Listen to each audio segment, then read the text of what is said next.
right, what's going on, everybody? I am Ryan. This is Passing Notes, and today we're going to be talking to the difference between renting to own and contract for deed. With me is KRISTIN GERST, an awesome human being in herself. I try to be. By the way, I just have to comment that I'm loving the double blonde bombshell. Oh, I keep forgetting. Oh my God! Look at us. It was Halloween. This is all a lie. He's just my best fan. I was Guy Fieri. Well, first of all, for anybody that doesn't know us, yes, Passing Notes, we will be talking about note investing. We will be talking about contract for deed and all those things. That being said, before we get too into that, this is more of a showy type thing where we get to have dialogue and have fun. And have coffee. And have coffee. So I can wake up. Yeah. And but anyway, so last week we had the event. It was Halloween-ish. 7 out of 1,000 people dressed up. KRISTIN, I appreciate, went all out. She was Maleficent. That's an and understatement. I was Guy Fieri. So anyway, that's why I have walking into the event. I expected maybe a few more people to dress up. And by the way, I've already picked out my Christmas outfit. Because I'm like, I did it once. I might as well. Yeah. I might as well go all out again. Right. I mean, what are you going to do? I could maybe an elf or just be Santa. Right. We still have audio level? Yeah, we're good. We're good? We're good? Yeah. I saw it over there. Anyway, okay. So rent to own, contract for deed. First of all, let's define what that means. Yeah, when we're talking about, because they get interchanged all the time, and so I'm always amazed. First of all, know what state you're in and know, is it legal to do this? Because you've really got 3 different kinds. You've got an actual traditional mortgage, but a lot of investors do not want to use a traditional mortgage because they're wrapping around something. They don't want their due on sale clause called, all of that. So they go, all right, well, I'm going to do rent to own or a contract for deed instead. And they think it's the same thing, but it's not. Well, that's the thing about real estate, though, is there's so many terms, so many items, so many just things out there that, I've said this for at least 3 years in every video I've ever done, pretty much. Well, there's 2 things I've been very consistent on. Well, 3 things. In every video, I pretty much say, 1, everyone's full of shit. 2, if you think you know everything, slap yourself. Yes. Because you don't. I don't even know everything. And I learn new stuff all the time. And I forgot what the 3rd thing is. Everybody's full of shit again? Probably. It's like Fight Club. Fight Club. First rule of Fight Club. Everyone's full of Real shit. estate, everyone's full of shit. 2nd rule, everyone's full of shit. Exactly. 3rd rule. Yeah, everyone's full of shit. No, so when you're talking about contract for deed and rent to own, it really goes with what it sounds like. If they are renting to own, the person lending the money, right?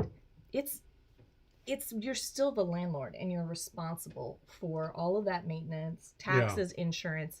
They are simply renting. Now, they're going to have a much smaller down payment, and you're going to, they're probably going to have a extra payment that goes to build up a subsequent down payment. Is there any difference between like rent to own because maybe I'm dating myself, but it seemed like rent to own used to be like really big in the world for like in the 90s, early 2000s, like rent to own your car, rent to own this TV, rent to own this couch, et cetera, et cetera. Or is that still a thing and I just kind of grew out of that? It's still a thing. Like I'm seeing this come out, and it's, rent to own is like a lease option. So you're renting, and built into the contract, you have the option in the future to buy it at a set price. But okay, so if my rent is $1,000 a week, or a month, is that coming off my contract price? No. Okay. No, it's not. So, but you're probably going to have an additional. So let's say market rent for that is $1,000 a month. You're probably going to pay more like $1,200, $1,300, and that additional $200 or $300 is going to go towards a future down payment. Oh, but it's going to. But you said that was optional. It's optional. So do you get that money back if you don't decide to make? You do not. So you're paying money towards a potential down payment. So And all of that How is this not a scam? All of that has to be put into the contract because right. the lease option, it gives the buyer the option to purchase that property in the future, but they're not obligated. But whereas, but the seller, they're obligated to sell at that price. That's where I was going to go for, because say you do have some crazy, because I was thinking in terms of the consumer rights, like, they're getting taken advantage of. But if you say, hey, we're gonna contract or lease option at this price, you have an option to buy this house at $200, but then in 5 years that house is worth $500,000, they still have to sell it at $200. Yeah, there's usually a date. There's usually an end date put on that. When they can have the option. You have the option at the end of 2 years. Okay. To buy that, so it's not going to be like 5 or 10. So the investors are still getting theirs. They're still those getting theirs. Pesky investors. But contract for deed is really more closer to a mortgage. Mm-hmm. So contract for deed, and again, you need to know what states it's legal in. It's not legal in Texas. Right. Contract for deed can often be recorded. Well, define that first. Okay, so contract for deed is where... before we go, I am an idiot, so if I ask the same question over and over and over, it's good. It's because A, I'm an idiot, and B, lease option, contract for deed, option contract, all these things are like, isn't that the same thing? Honestly, I think most investors out there think they're the same thing, and they're not. I think this is why people just like wholesaling. Let's just wholesale it. Wholesale instead of like getting into the whole minutia of what all this stuff is. Yeah. So anyways, contract for deed is where the buyer has to make every single monthly payment, and sometimes that can take 20 or 30 years before they get the warranty deed put into their name. So official ownership of that property put into their name. And that's where you have issues, because because here in Texas, the deed is immediately in my name, or not mine, but the buyer's name when they go to title. Right. And over there, the deed's never in their name until they fully own it. Until they've made every single monthly payment. That's crazy. It is. But now they can refinance. Right. And if they refinance So if they refinance it in 5 years, they'll get the warranty deed in there. So who's the typical buyer? Like, who's the typical customer or client for this type of thing? Is it for people with bad credit? Is it for people that can't get like a institutional type lending? Yes. Okay. So the reason, I don't want to use the words take advantage, but the reason this option is available is because they can't. It's for a group of people that couldn't do it otherwise. Right. That's the same thing with like owner financing. Like, the reason you can get a 9% versus a 3% is because, well, where else are they going to go? Exactly. So in contract for deed is going to have the same higher interest rates, just like a traditional owner finance mortgage does. You will have down payments ranging from 10 to 20%, just like a traditional owner finance. Contract for deed also allows the buyer to rent out the property, make any renovations they want to it, and they're really like an owner. But fast forward 10 years into this thing, when they actually have some equity, or if property values skyrocket, they can't go get a HELOC on that. They can't do anything. They can't use that property as collateral because they don't technically own it. Like the Kelseys and the Real Deal, appreciate the question on YouTube, is actually a better question than I could ever come up with. Is there anything you could do to avoid the due on sale clause with a contract for deed? There is no due on sale clause with the contract for deed because you haven't transferred ownership. But again, though, that's not... You can record a contract for deed and you haven't transferred ownership to anybody. The lender will still show up as the owner of that property on tax rolls. What states is contract for deed in? I mean, is it all of them, or half of them, or the north, or where? It's really heavily prominent in about, I'd say, 25 to 30% of states out there. So where I see a lot of contract for deed, Michigan, I see a ton of them. Now, in fact, I see more contract for deed in Michigan than I see owner finance now. Now, do you think that's just the politics, or is it like, and this is off topic, but it's just interesting to me, like, why is that a common legal, like, standard practice versus say like in Texas? Well, in Texas, contract for deed is illegal. That's what I'm saying. Is But like, does it why still is it happen? illegal here versus there? I can't answer that. I'm not an attorney, right? I'm not an attorney. I really don't know why they outlawed contract for deed. Do I still see contract for deed in Texas? Yes. Because it's just the vernacular, the way it's written is different. Well, no, especially when you get out into rural areas, or possibly you have an out-of-state investor from New Mexico. I see a lot of contract for deed in New Mexico. Mm-hmm. So if you've got all of these contract for deed, and you're an investor in New Mexico and you cross the border and come to Texas, do you necessarily know that contract for deed is illegal? And a lot of these guys are closing these, at a local Starbucks. So, they may or may not be recording these things. It's very much a wild west of real estate when you get down into Texas. I think that's because I always say, like, I appreciate that about real estate, it being the real wild, wild west where the world is your oyster, do whatever the hell you want to do. But at the same time, it's like, you hear that and you're like, oh, well, maybe there's a reason that politicians are getting involved. It's also, what else is garbage in Texas? Quitclaim deeds. You can't do that. And yet, I'm dealing with a property right now that we had a cloud on title because there's this quitclaim deed from like 9 years ago. So, and again, I think I asked you to find it both 3 times, but again, I'm slow. So in like a really like kids gloves, what are the main differences between rent to own and contract for deed? All right, let's do all 3. So owner finance, mortgage, I got traditional deed of trust mortgage, you transfer warranty deed ownership. Because the owner finance mortgage, you're the bank. You're the bank. Be the bank, and it's the same typical situation that you would get if you went to whoever to get a loan. The only difference is instead of it being Chase Morgan or whoever bank person, it's KRISTIN GERST, your not landlord, but Bank your of KRISTIN GERST. Bank of KRISTIN GERST. Right. And also, you're not paying like 1% interest. You're paying like 10% interest. 10% interest. So I 100%. You got that. I got that locked in my mini brain. Contract for deed. There is no warranty deed transfer, so there's no ownership transfer of that. And that's what is insane to me. It's insane. Because can they just walk away with the property?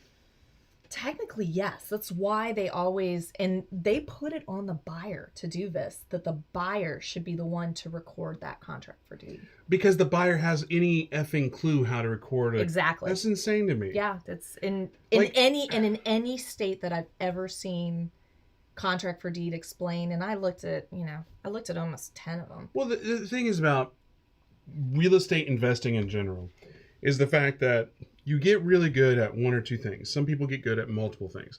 But the reality is, I would say 80% of real estate investors, they rely on title companies. They rely on a transaction coordinator. They rely on the hard money lenders. They rely on these experts to do it for them, that they would never know how to record a contract. Right. They would never know how to do these things that are being asked of the buyer to do. So this is insane to me. Yeah. No, I agree. And then lease option. Oh, so lease option is just where they are a renter. Now, you can put into your lease option contract that the renter is required to do any maintenance.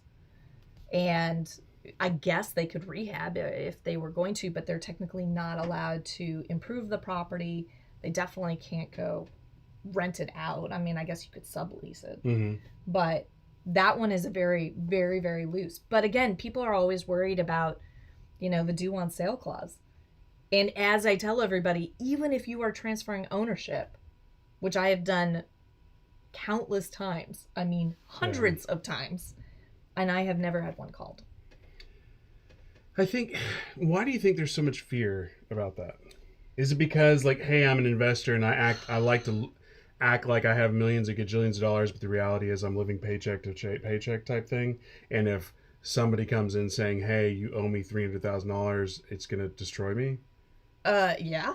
Is that what it is? Well, you know what? It's not just that. If you're going to be an investor, if you're going to be a small business owner, you are leveraged. Of course, yeah. I mean, I know very few Make individuals $1, spend $5. who are 100% in cash. Yeah. I'm not 100% in cash. I mean, I have loans out there, and I don't want them called. But the thing is, though, on this dialogue, though, about, due on sale clause.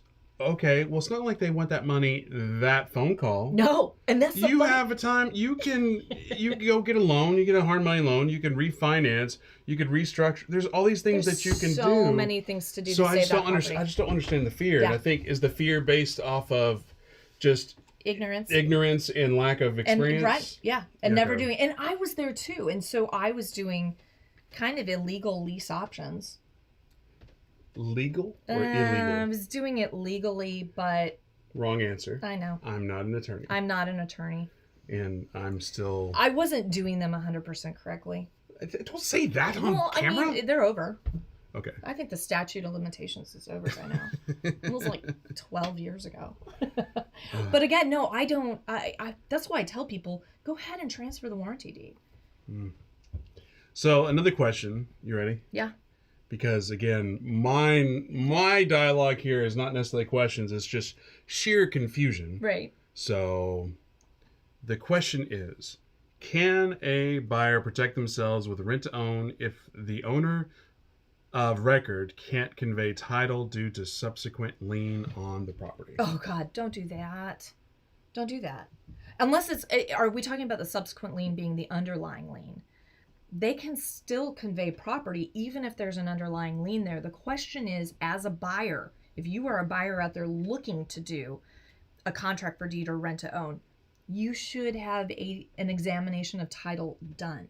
Do a title search. Find out what's on there, because if title is cloudy and all of a sudden you get to the point where you want to refinance and it comes back and it's, for lack of a better word, a complete shit show, you want to make sure that you're protected. So, yeah, no, if you're out there doing it, protecting yourself, make sure.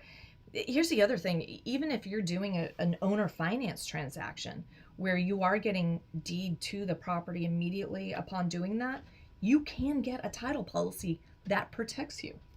Mm-hmm. It's funny is like I've been in the real estate world, I don't know, 10 years or so. Yeah. Wholesaling, flipping, a little bit of notes with you, a little bit of the owner finance with like Grant and stuff. But like, I don't think I'm stupid, but when it comes to the creative side of things, like the stuff that Grant does, you do, pay stuff, any of that world, Daniel was really good at it. It like melts my brain. Like, because, and I think it's because so often you hear in real estate, buy low so high, and this stuff is like, you start, that's true. Anytime you start throwing acronyms, I'm like, Sekou, help me. There's an acronym coming. What do I do? Well, Sekou, do you understand any of this stuff? 0.000. But you're learning. Yeah. He's Sekou's always learning. He's like, I'm playing what's that? Candy Crush? Candy Crush? Yeah, Candy Crush. Is that game that was popular like 5 years ago? No, Sekou's he's always listening. I know. He's always asking questions. He's always listening. Yeah. Don't worry, he's gonna be a badass real estate investor. He's gonna be better than me. He's gonna be like, Ryan, you don't know what the hell you're talking about. Like, no, so I mean, basically, it's when we're talking about these three things, know what state you're in. If it's legal, is the first thing.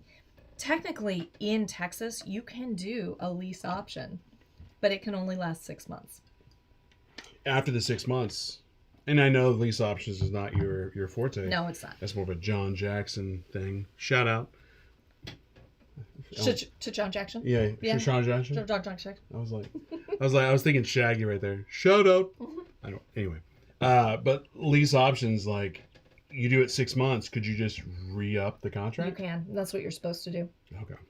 And oftentimes you have a new kind of lease option contract that's already set up. Like, you've got 4 in a row that are set up. And so you say, okay, at the end of 2 years, either you buy this or you don't.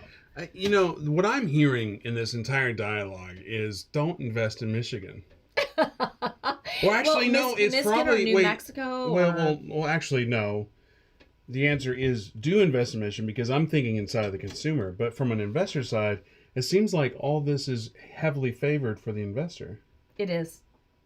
So do and go to Michigan and all these states. I've got a ton of people who want to buy in Michigan. There's a lot of investment going up there because you can buy a house for $5,000. I mean, is it any good? Well, does it have electricity? Does it have heat? Yeah. Well, you couldn't build. I'm sure you can buy a neighborhood in like Detroit. Yeah, no, actually, I know people are doing it. They're buying blocks. They're like, why not? Why wouldn't you? If you can buy a house, $5,000, $10,000, why not buy an entire block and completely hold out for 2 or 3 years, 5 years, renovate those. Renovate them, make it halfway decent. Yeah, because that's that whole dialogue of real estate is here forever. It'll just take time for it to come back. Well, if you can buy a house for that cheap, I mean, just think about the materials, the building materials. I doubt you could even buy concrete to put a foundation down for that. Well, especially in 2020, like you look at lumber prices, like you could, maybe that's a new business venture. Go to these like abandoned towns, buy the town, and then like just be real meticulous about deconstructing the materials. There's actually people who and then recycling. Yeah. Oh, they're doing that. Oh. There are people. Well, there are people who taking my ideas. There's companies in Dallas who do that. So if you have questions about this topic, drop them in the comments section. If you haven't subscribed already, subscribe to the channel. On this channel, we do everything about notes and the creative side, which is interesting because I just said 7 minutes ago that I know nothing about this. So glad you're here. But you do now. You know the difference between I still don't know. a lease option and a contract for deed. I'm doing my best to concentrate, look at comments, and then hang out back here, and I still have no clue. Like if you said, Ryan, your life depends on it, I'd be like, well, do I get a last meal or 7? Well, I thought it was, aren't you supposed to learn from this? I do, but I'm a slow learner. So like rent to own is you're renting and then you have... And who's responsible for maintenance on rent to own? On maintenance? Yes. I don't know if you covered that, but if it's a rental property... I did cover it. Would it be the homeowner? It would be the homeowner. Or the renter? It would be the homeowner. Because they technically still have the deed. They own it, yes. And even though there's an option, it's still a rental property, so they still have to cover it. That's correct. Okay. Now you can write into that and explain very clearly you're renting this, but you are required to pay all maintenance. Almost like a triple lease. Mm-hmm. Because and this thing is like because I'm thinking in terms of a lot of these people that are that are buying these properties, and with those terms are because they want to own the property. Right. So they probably already think that they own the property. Mm-hmm. So they can come back like, hey, we want to do an addition. Like, great, that's fine. You could do that, but you got to pay for that, right? Or well, you wouldn't pay for that, right? I mean, I'd be a little worried about who's doing the work. Right. Oftentimes, they're not going to come ask permission anyway. Right. And I've had that. I've had a house. It just seems very slippery. Where somebody put a fish tank in the wall, like cut out a huge section of like the living room wall, and then had this fish tank mounted there, and it was like, are you serious? Well, once again, the Kelseys and the Real Deal are saving me. If you record this contract for deed, do you have to foreclose or evict if the buyer defaults? This is a very good question. That's what I'm saying. It's a great question. So anytime you have a contract for deed, you have to foreclose. I don't care if it's recorded or not. You have a contract for deed, you cannot simply go evict them. Because there's a contract. And that is that's like this huge misnomer out there in the real estate world. I don't care what state you're in. If you have a contract for deed, you have to evict. That's crazy to me because, like, if you because we've already discussed contract for deed, they still have, or you have the deed, right? Or they have the deed. You both have a copy of it, I believe. Right. So it's not like, even if it's not recorded, they should have a copy. Now, you can gamble on the fact that they're going to lose that copy. But what I'm saying though is, if contract for deed, because you have the contract for the deed, right? But it's not like they're signing a lease. Right. So you can't show up at court and go, oh, here's a copy of a lease. You don't have that. You have a contract for deed. Right. They're going to kick it out and go, you need to go foreclose on that. Right. But say like it's 2020 and you have all these like forbearance mumbo jumbo situations where you can't foreclose, or the courts aren't opening, and then you're just out. Or you can't evict. And you can't evict. All these things. 2020 has been fun, y'all. Like, what do you do there? Can you sell that? Can you sell that contract? You can. It's non-performing. So you're selling a non-performing contract for deed. That's what's crazy about real estate is like there's so many different niches, and then it's like, oh, by the way, you can have a non-performing contract for deed. Right. I mean, if you need to get out of it, and you need to get out of it today, yes, you can sell your non-performing contract for deed. But you're going to take a huge loss on that. And depending on what's going on in the marketplace, it could take you in some states. I mean, I think we'll see places that won't evict people in like the next year. Well, I mean, you saw, not to get this video flagged, but what, like 2 days ago, UK shut down again? Yeah. And France shut down this past week. Yeah. They say we're headed back there. So I don't think so. I think we're good. I think America's done with it. We don't care. Who are you talking to? I think we don't care. I think people are like... Oh, you think we don't care? I think America's like, you've lost your damn minds. We're not shutting down. Oh, I think that's probably accurate. Yeah, I don't care if there's body bags on the street. I think there's enough people going. Now that doesn't mean that certain states are not going to extend that. Of course. I mean, because they're saying December is going to be hard. Technically, you're supposed to start being able to evict in January. But if we're at like record numbers of virus cases, don't you think they're going to extend that another 6 months?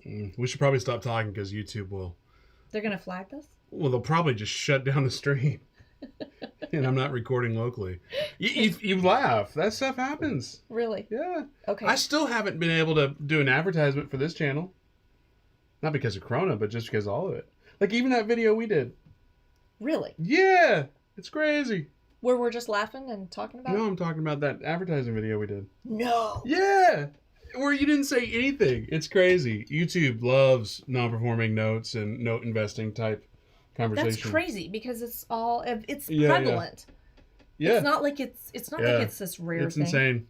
Okay. But anyway, do you get any final thoughts on this topic? That way we don't ramble on. No. Because I will ramble on, and I know you'll ramble on. No, I mean, whatever state you're in, yeah, looking at this, figure out what's legal. Because I can tell you right now, contract for deed is not legal in Texas. Does it still happen? Yes, it does. Yeah. So consult your local attorney, your local real estate attorney, and see, what do I need to do here? If you are only doing contract for deed because you're afraid of the due on sale clause, don't be.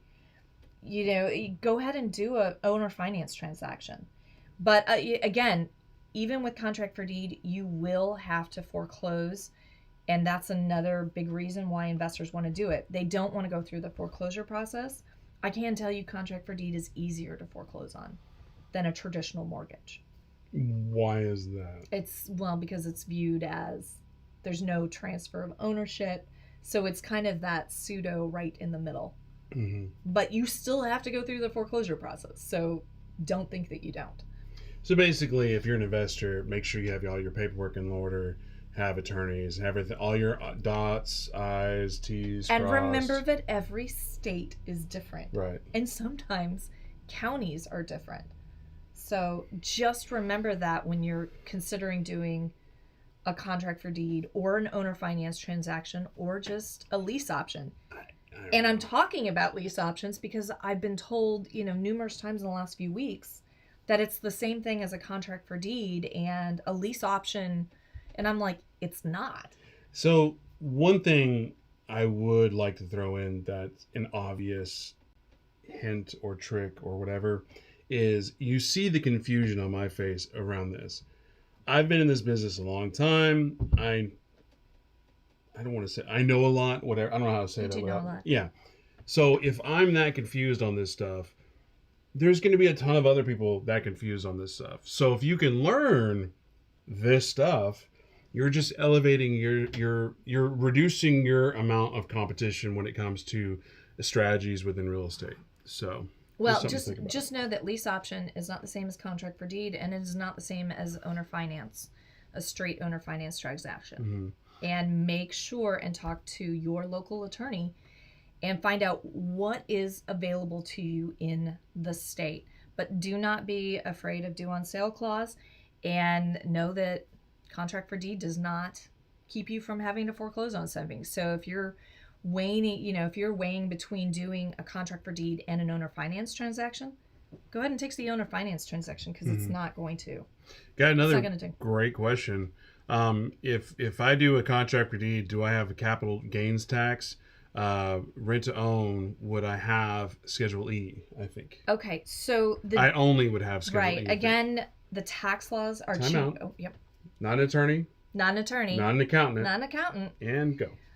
Your tax laws are changing every year. Yeah. Remember that you need to do active tax planning every year and find out, have the tax laws changed. That being said, installment accounts, being owner finance, contract for deed, or even, a lease option is still just a rental, and it's going to go on your Schedule E, right? On your whatever. So that's because it's treated as regular rental income. When you're talking about a contract for deed or an owner finance transaction, that is an installment loan.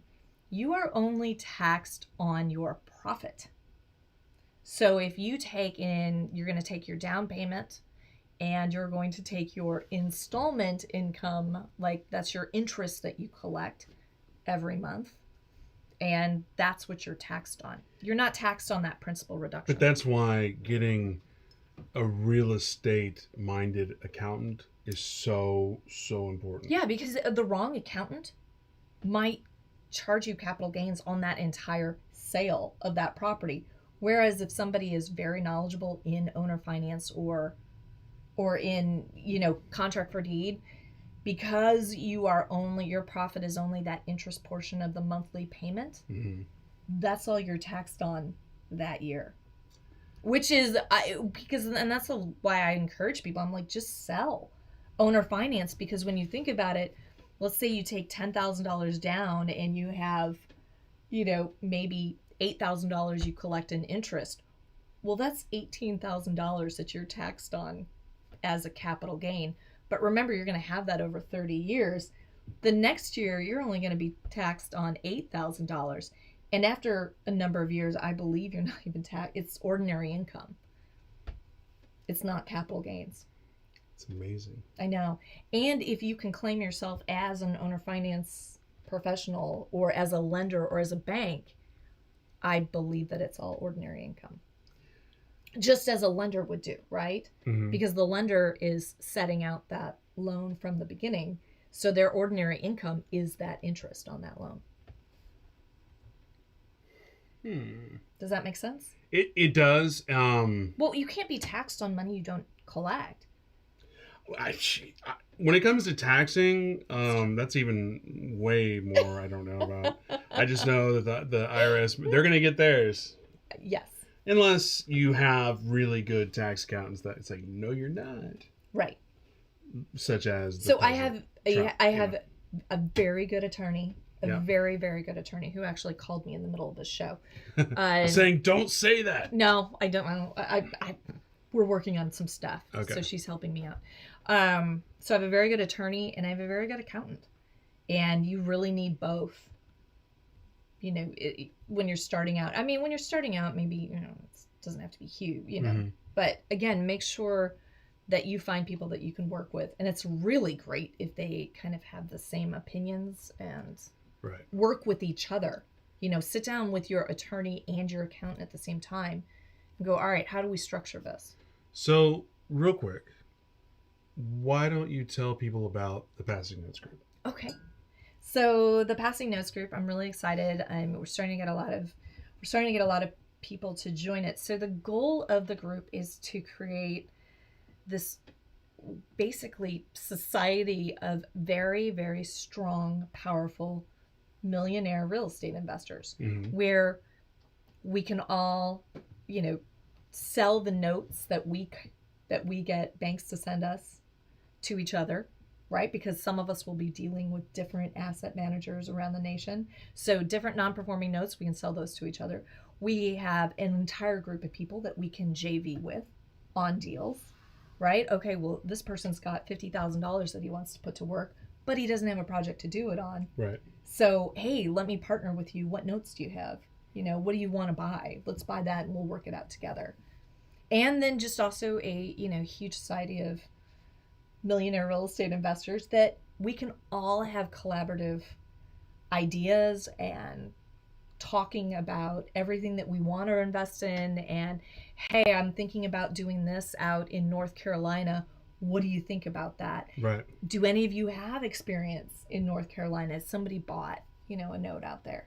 So it's really creating this very strong, just group where we can all just profit off of each other's knowledge. And it's for people that are already note investing, beginning note investing, have an idea, don't have a clue, like what. It's for everybody. Everybody. Because we've got already so many videos that are already taped and filmed that are on the site. Mm-hmm. So even somebody who's brand new right now can come join the group, start watching these videos, catch up. Right. And, go, all right, well, I need questions. These are the questions that I have. And how does this work? And I'm available for that, right? Right. Especially because all of our live productions that we do, we then go to more of a Zoom format where everybody can then hop on and go, okay, I have a question about this. And once we're done talking about questions of that current topic, then we move it to just, all right, what do you need help with? Right. So go to passingnotesgroup.com for more details on that, or you can just shoot us a DM or whatnot. Yeah. So, anyways, I think that's about it. I'm still, again, have a vague idea. Just don't ask me what it is about rent to own, contract for deed, and lease options. Again, I think it's that whole you can't teach an old dog tricks type thing. Or I just never pay attention. One of those. Probably. So, but anyways, I'm Ryan. And I'm KRISTIN. And I hope you enjoyed it. Please subscribe for more. If you have any questions or anything, hit us up. And, let me rephrase that. Hit KRISTIN up. Because clearly by this video, I have no clue what's going on. And then check out passingnotesgroup.com. Make sure you subscribe. And that's about it. Hope you have a good one, everybody. Bye.